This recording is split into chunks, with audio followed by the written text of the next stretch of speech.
How would you guys like to try Paramount Plus on us? Enter into a world of exclusive originals, live television, thousands of television shows, movies, and more. Click the link in the description below to check it out exclusively with us.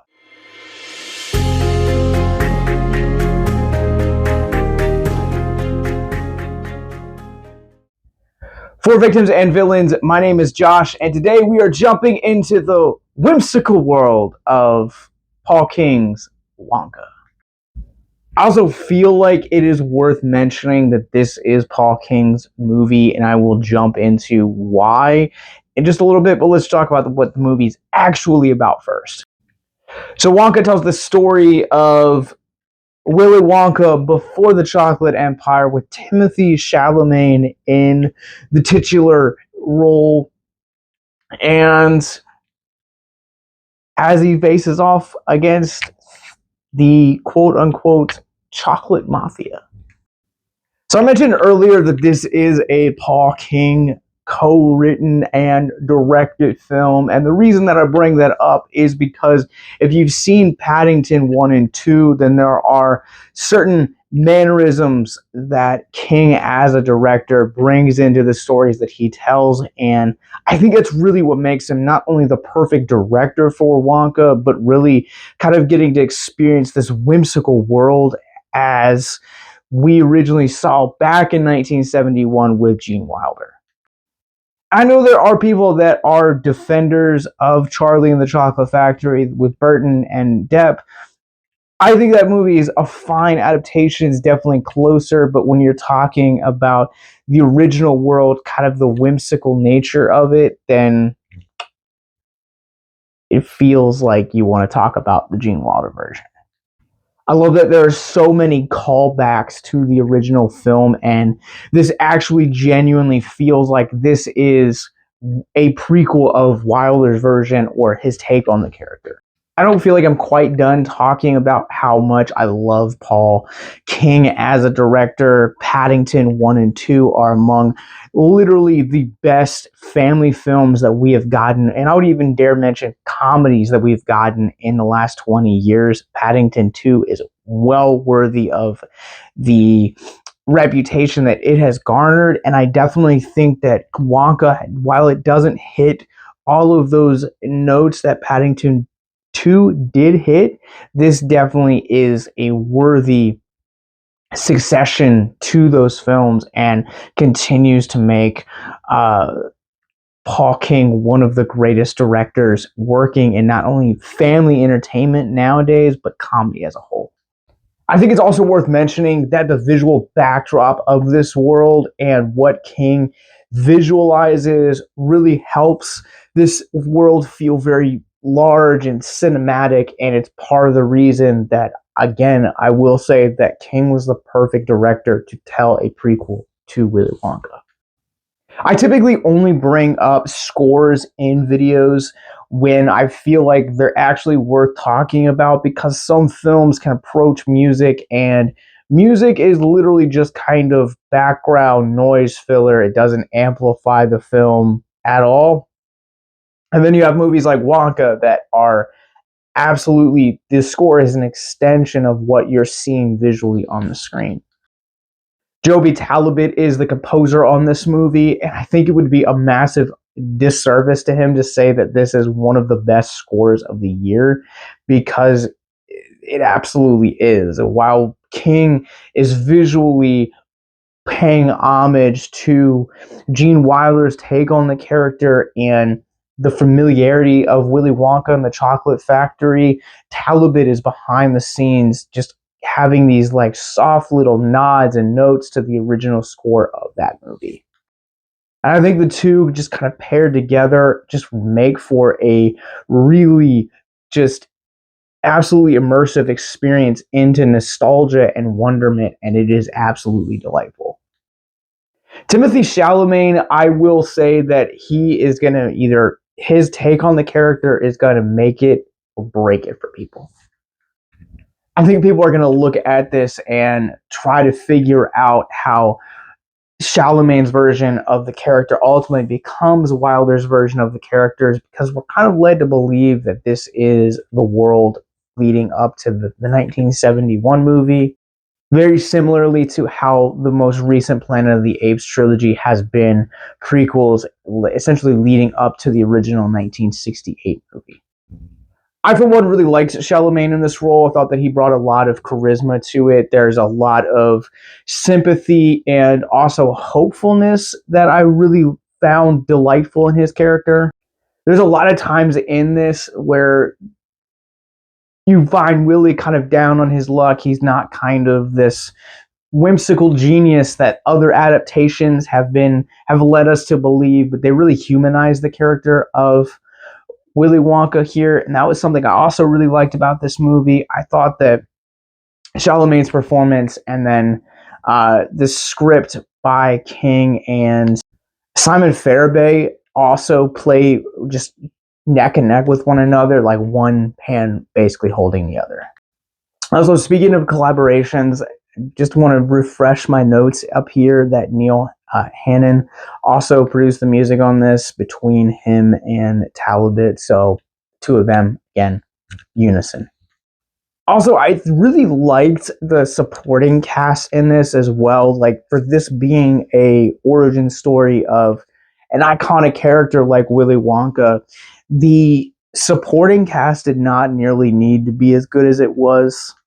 Obviously, with the marketing, it's no cat's out of the bag with the very first trailer that Hugh Grant plays the one Oompa Loompa in this, and he's fine.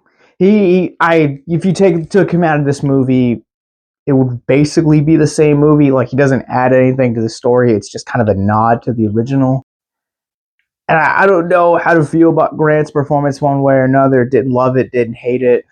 Keegan-Michael Key is a real scene stealer in this movie for me. I really loved Keegan-Michael Key at some of the funniest moments in this movie, and just his evolution throughout it is one of the more demanding physical roles that I've seen him do in comedy, like probably in over 20 years, ever since like Key and Peele and Mad TV. This kind of this character in particular kind of feels like a throwback to those days, and it feels like a return to form for him. And that's not to say that I haven't liked what Key has done up until this point, but this just kind of feels semi-nostalgic, and it kind of seemed like he had a lot of fun with this role, and it's visible to see on screen. I keep coming back to King as a storyteller, and one of the things that I think he does really well, especially with family films, is he has these really over-the-top villains, and he has like the perfect actors to capture these almost like parody of Bond villains, and like not later Bond villains, but like early 60s, early 70s Bond villains. Nicole Kidman in Paddington 1 was great. Hugh Grant in Paddington 2, another just great over-the-top villain, and it really adds to a lot of the camp and a lot of the fun that these movies bring. I would say Patterson Joseph in this movie is like probably neck and neck with Chalamet for best performance. Like, I can't articulate enough how good of a villain he plays. Like, and it's not like it's like mustache twirling, like I'm gonna get you my pretty level of camp, and I was here for every second of it. And Joseph understood what King was trying to do and just crushed it every scene that he was in. Matt Lucas, another performance that is basically like a tertiary character in this movie, but he has a running joke throughout the movie, and that running joke just gets funnier and funnier and funnier every time that it tells it. And by the end of the movie, he just became one of my favorite characters. I'm ready to run this one through the Rorschach rating scale, and I'm ready to go ahead and give Wonka a strong 4 out of 5. I definitely think that this is a movie that, with increased viewing, this could definitely walk away and become a 5 out of 5 film. Or at least my appreciation would grow and my love for it would know no bounds.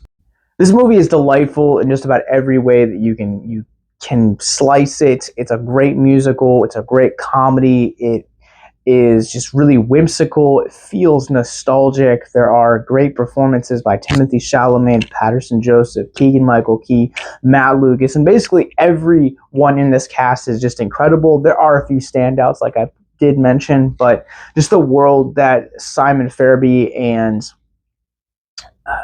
Paul King create here is nothing short of exceptional. And you match that with the score, it's a knockout. All right, if you guys have seen Wonka, what did you guys think? Comment below and let me know. I'd love to hear what you guys did. And with that, also, here's the hard question. Now that Wonka is out, where does Timothee Chalamet's portrayal of the character line up for you in the adaptations we've gotten? Are you a purist? Do you like Roald Dahl's version of that character best? Do you like Gene Wilder's, Johnny Depp, or Timothee Chalamet? Sound off in the comments below. But let's talk about mental health in the meantime. If you guys are new to our content, Mental Health Moment is where we'll take a theme of mental health out of the film which we're talking about, expand upon it for a few moments, and the hopes to deconstruct the stigma surrounding mental health. As I previously mentioned, this is a musical adaptation of the Wonka mythology, and one of the songs in this movie is called For a Moment. The premise of this song is Wonka's kind of sidekick in this movie, named a character named Noodle, basically has just kind of lived a very harsh life, and Wonka meeting him is kind of the first ray of sunshine that she's experienced. And though the song is a duet, a lot of the portions of her song is just saying, for a moment, I forgot to be sad. And sometimes when we have depression, sometimes when we have anxiety, or even we feel the weight of things like addiction or suicide, it's those little fleeting moments of happiness that make us hold on. I've talked about this in videos past when we talk about mental health and pop culture. One of my favorite things is television shows is Twin Peaks. And I've shared it with, there's an episode and a moment early on in the first season where one of the characters turns to another character and says, treat yourself every day. Don't account for it. Don't plan for it. Just treat yourself and prioritize yourself.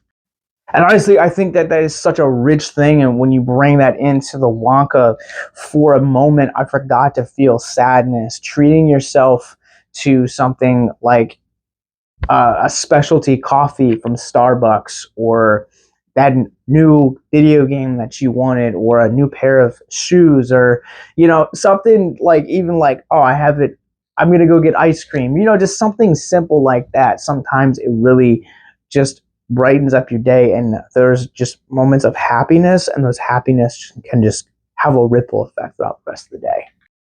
And that's one of the most beautiful things that we see in Wonka, is that this interaction, this moment is kind of just this ripple of hope for the Noodle character as she just kind of gets to grow closer to Willy. And that moment just kind of starts to become a lifestyle change. And eventually, if we allow it, those little moments that we allow ourselves to feel every day of hope start to change into a exercise of hope and a complete vantage point change to hope. And as always, if you or someone you know is struggling with suicide, addiction, self-harm, or depression, click the links in the show notes below. Check out our mental health resource library. Wonka is now playing in theaters everywhere from Warner Brothers Pictures.